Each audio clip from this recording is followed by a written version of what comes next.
Alright, so positive day, Delivers. This is Dr. Gigi Sunga from My Can Change Project. Magandang gabi sa lahat ng mga Delivers natin. And doon sa first time po tayo mapanood sa YouTube channel, thank you very much. Please subscribe, click na po yan, Doc Gigi Sunga. And sa lahat ng gusto magpa-hold sa atin, online or personal, and if you want to advertise your business sa YouTube channel, and if you want to do business with me, to join my Doc G Negosyo Hub and my real estate investment that we just launched this morning. We just started actually kanina. And for the first batch ng investors natin.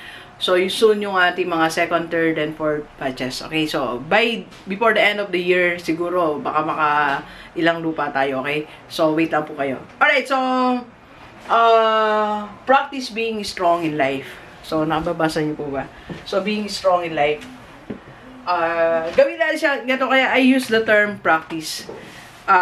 Every day, ano natin siya, i-desire natin, pag-pray natin na, Lord, make me stronger, make me strong, and gawin mo siyang desire ng puso mo. Kasi pag hindi tayo naging strong sa buhay, sabi ko nga, sasayahin natin yung isang lifetime.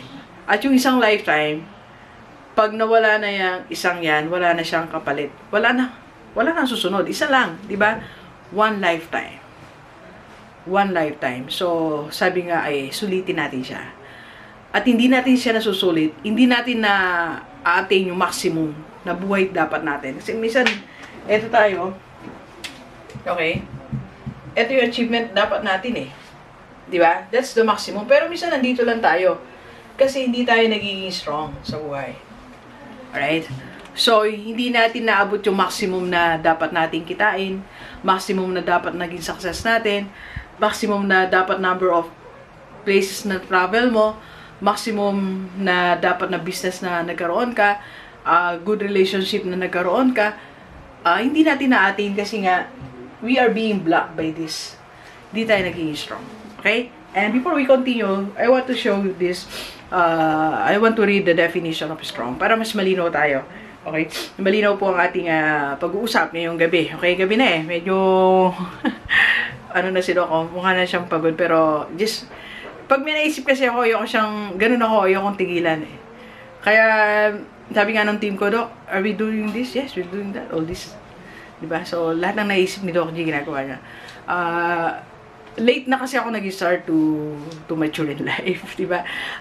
43. So, how I wish na at 30, I started doing all these things. Kaya lang at 30, yun nga eh, sinasabi ko sa atin, hindi tayo naging strong. Diba? At 20, lalo hindi tayo naging strong. We're so weak. I was so weak when I was in 20s. And 30s, I was so not strong.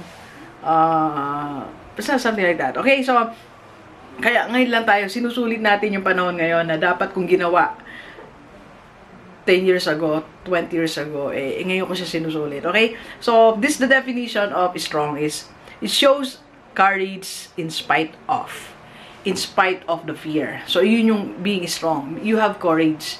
Natatakot kang gawin to, natatakot kang mag-invest, natatakot kang lumuwas, na sa Manila ka mag-aral, natatakot kang magtrabaho sa Manila. But you will still do that because of that courage na meron ka in spite of the fear. And that's being strong. Okay? Ilan sa atin ang dapat nasa Manila? Nasa sentro. Doon tayo nag-aaral, nagtatrabaho. But because we don't have the courage na nangibabaw yung fear, hindi tayo naging strong, dito na tayo sa province. Sayang yung opportunity that we miss. Well, I'm not saying na walang opportunity dito. Pero iba, syempre, pag nasa sentro tayo, di ba? Iba yung opportunity doon, iba yung opportunity sa probinsya.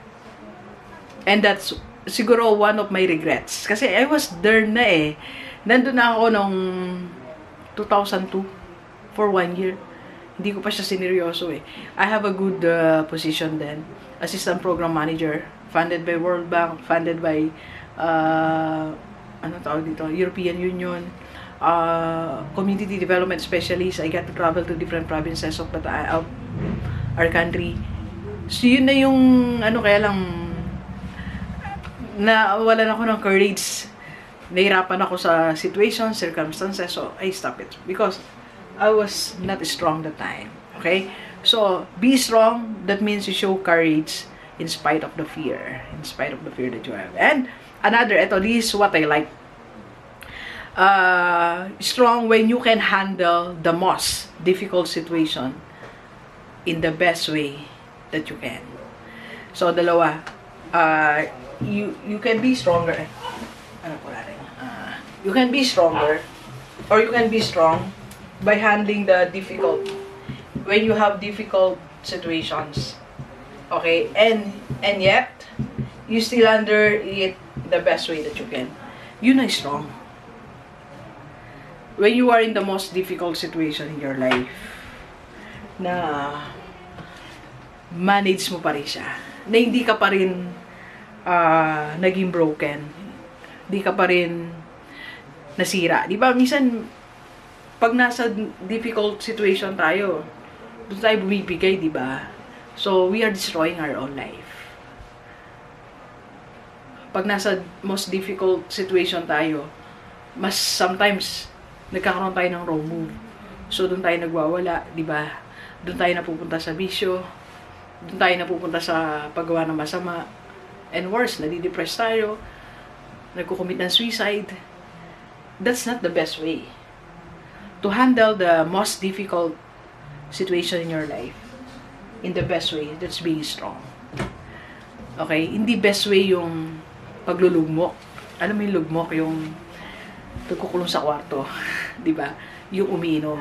That's not the best way.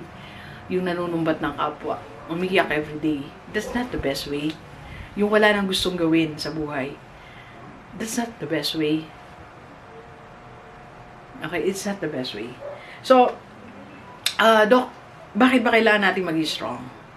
Why it's your desire na dapat mong maging desire na maging strong ka. Okay? So, number one. Okay?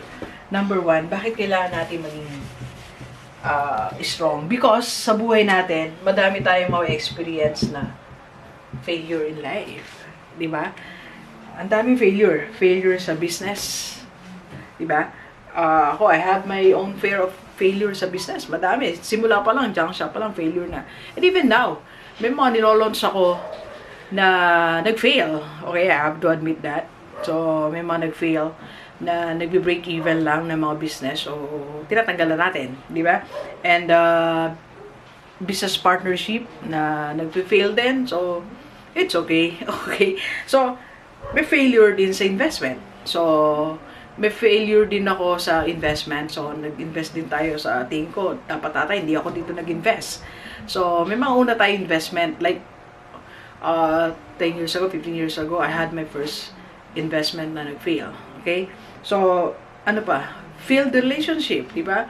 Mga relationship tayo na nag-fail. Yung akala mo it will last for a lifetime. Pero, in the middle or in our journey, biglang nawawala, di ba? Sometimes you have your best friend, you have your loved ones, yung mayroon kang mahal, di ba?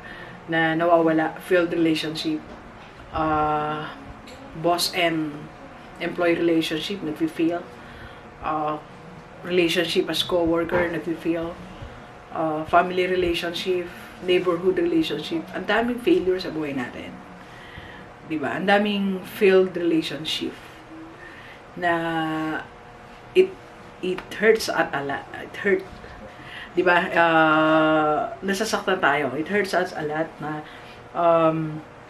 masaktan tayo sa mga failure, sa mga failed relationship. Diba? So, masakit yun. Diba? But that's why we need to be strong. Kasi darating yan sa buhay. Second, ano pa meron? We will also experience disappointment. Disappointment is life. Maraming disappointments. Ito yung tinatawag na expectations versus reality. Diba? Ito yung na-expect mong maging outcome, pero ito yung nangyari. So, disappointments. You need to be strong. Okay? It's a difficult situation. Meron kang pinlano, ginusto, na nakaplan ka na for this year, 2 years, 3 years, ito yung mangyayari. Pero, hindi nang naganap eh. So, you are disappointed. And you need to be strong. Okay? That's why you need to be strong. What else? Minsan darating din sa buhay natin na may negative feelings tayo. Dami niya, di ba? Sometimes you feel like wala kang worth, Di ba? You feel like wala ka nagagawa sa buhay mo. Feel like you're lonely, you're alone, di ba? Parang baliwala lahat ng nilaunch mo mga bagay o ginawa mo sa mga tao. So, these are all negative things. Pero, hindi siya dapat mangibabaw kasi you need to be strong. Kasi sometimes yung negative things may pinanggagalingan yan eh, di ba? Minsan totoo namin, nararamdaman natin na naiwan tayo or it will not work, something like that, negative. Sometimes may basihan din naman tayo eh. And that's why you need to be strong in handling negative things. Okay? So, Doki, paano ba? How to be strong in life. Okay? So, one lang. Okay, isa. I wrote here is, tanggapin mo lang that all these things, failure, disappointments, negative feelings, negative things in life are part of our journey. Di ba? Part ng buhay natin. Walang perfect na buhay. Di ba, minsan kahit gaano ka kaingat sa pag-aalaga ng relationship, nawawala pa din. Kasi wala kang perfect eh. Minsan ingat na ingat ka na sa tao, gusto mo siyang i-stay sa buhay mo, i-maintain sa buhay mo. So, nag-iingat ka talaga. Pero may nangyayari pa rin na beyond your control. So, nawawala siya. And even sa negosyo natin, di ba? Pinagtuunan mo naman siya ng pansin, di ba? Nag-iingat ka naman, nagplano ka, pero nag-fail pa rin. Kasi nga, walang perfect. So, lahat naman nangyayari sa atin is just a matter of acceptance. Part of our journey in life. And sometimes, baka nire-redirect lang tayo ni Lord. Kaya may mga failure sa buhay natin, may mga nangyayari di maganda. Tingin natin di maganda, pero para sa kalooban ng Panginoon, tama yan. Di ba? So, and sometimes din, kinukorek lang din tayo ni Lord.